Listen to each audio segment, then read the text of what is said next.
Good morning. Today, 14th January 2025, Saturday, Wisdom of Word of God morning ડિવોશનમાં આપ સર્વનો આવકાર કરવામાં આવે છે અને પ્રેમી સલામ પાઠવવામાં આવે છે. આજે આપણે નીતિવચનોના પુસ્તકના 12મા અધ્યાયમાં એની 17, 18 અને 19 ત્રણ કલમો પર પ્રભુનું વચન જોવા માગીએ છીએ.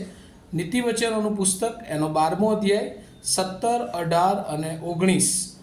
Proverbs chapter 12 verses 17, 18 and 19. અને પ્રભુનું વચન આપણને આ પ્રમાણે કહે છે, સત્ય ઉચ્ચરનાર નેકી પ્રગટ કરે છે, પણ જુઠ્ઠો સાક્ષી ઠગાઈ પ્રગટ કરે છે. વગર વિચારું બોલવું તરવારના ઘા જેવું છે, પણ જ્ઞાનીની જીભ આરોગ્યરૂપ છે. સત્યનો હોઠ સદા ટકશે, પણ જૂઠી જીભ તો ક્ષણભર ટકે છે. અને NIV બાઇબલ પ્રમાણે આ પ્રમાણે લખવામાં આવ્યું છે, truthful witness gives honest testimony, but a false witness tells lies. Reckless words pierce like a sword, but the tongue of the wise brings healing. Truthful lips endure for ever, but lying tongue lasts only a moment. અને આ પ્રભુનું વચન છે ને બહુ અગત્યની બાબતો એ speech સંબંધી અથવા બોલવા સંબંધી આ વચનોમાં પ્રભુ આપણને શીખવે છે. અને એમાં 6 બાબતો એ આપણને શીખવા મળે છે. જે લોકો સત્ય બોલે છે, પહેલી વાત, એ લોકો હંમેશા નેકી પ્રગટ કરે છે.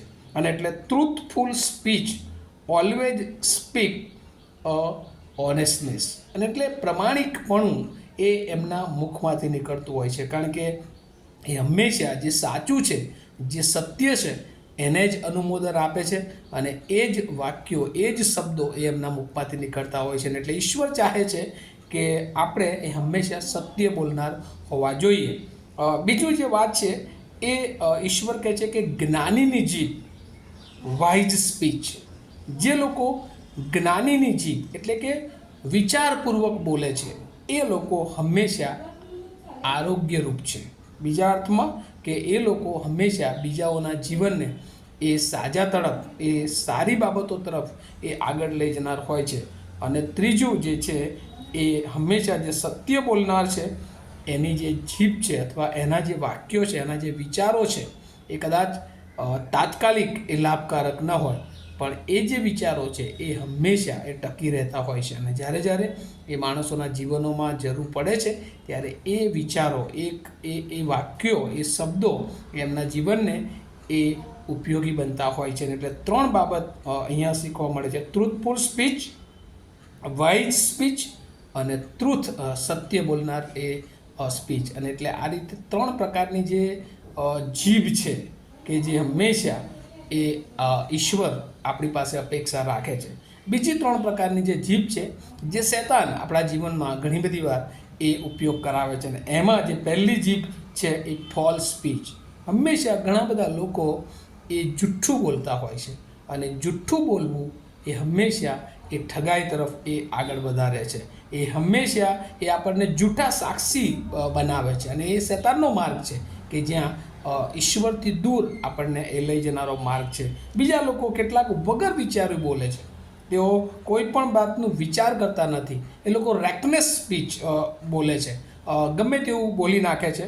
અને એ લોકો ઘણી બધી વાર ઘણા બધા જીવનોને એ નુકસાન પહોંચાડે છે. ઊંડું વિચાર્યા વગર, લાંબુ વિચાર્યા વગર, ગમે તેવા આયોજનો વિશે, ગમે તેવી શિખામણો તેઓ આપતા હોય છે.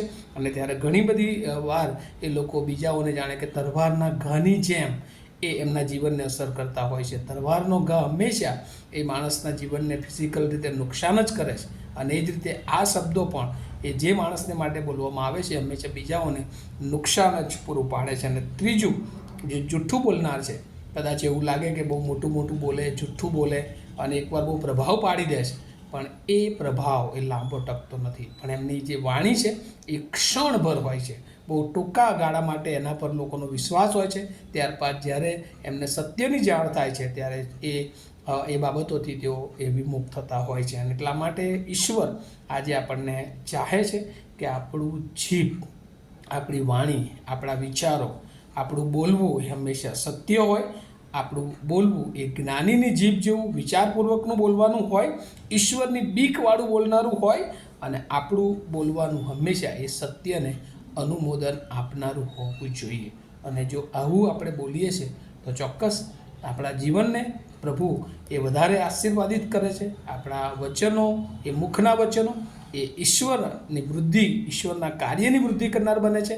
પણ જો આપણે શૈતાનની જીભ બનીએ છીએ, શૈતાનના વિચારો બનીએ છીએ, શૈતાન જે ઈચ્છે છે એવા વિચારો, એવા સ્પીચના આપણે આધીન થઈએ છીએ, તો હંમેશા આપણે લોકોને એ ઠગાઈ તરફ લઈ જઈએ છીએ, લોકોને નુકસાન તરફ લઈ જઈએ છીએ, લોકોને નાશ તરફ લઈ જઈએ છીએ. અને પ્રભુ આપણા જીવનો, આ પૃથ્વી પર ખાસ પ્રકારના આયોજનો, ખાસ પ્રકારની ઈચ્છા, દેવનો મહિમા પ્રગટ થાય આપણા જીવન દ્વારા, એટલા માટે આ પૃથ્વી પર આપણને જીવનો આપ્યા છે. ત્યારે એ જીવનો દ્વારા હંમેશા બીજાઓને આપણે આશીર્વાદ તરફ, બીજાઓને આપણે અનંતકાળ તરફ, બીજાઓને આપણને બીજાના જીવનોને બચાવવાને માટે આપણે હંમેશા આપણા જીવનનો ઉપયોગી પાત્ર બનાવીએ. એના માટે જીભ, આપણા વિચારો, આપણું ઉચ્ચારણ, આપણું બોલવું એ ખૂબ મહત્ત્વનું છે. ને એટલે જ્યારે પણ આપણે બોલીએ, આપણા બોલીમાં સત્યતા હોય, આપણા બોલીમાં એ સત્યનું અનુસરણ હોય, આપણી બોલીમાં હંમેશા એ જ્ઞાન એ પ્રગટ થતું હોય, કે જેથી કરીને આપણા જીવન દ્વારા ઘણા બધા લોકોને પ્રભુ આશીર્વાદિત કરી શકે. આવું આપણે પ્રાર્થના કરીએ. અમારા જીવંત અને દયાળુ ઈશ્વર, આજે સવારે આભાર માનીએ છીએ. કેવી રીતે અમારે બોલવું, શું બોલવું એ સંબંધી તમે અમને શિક્ષણ આપ્યું છે. ત્યારે સત્ય બોલવાને માટે, જ્ઞાનપૂર્વકનું બોલવાને માટે, વિચારપૂર્વક બોલવાનું માટે તમે અમને તમારી કૃપા આપો. આજના આખા દિવસને અમે તમારા સમર્થ હાથોમાં મૂકતા અમારી પ્રાર્થના ઈસુ પ્રભુના નામમાં સાંભળો અને તેનો સ્વીકાર કરો. Amen. Have a nice day to all of you. Thank you.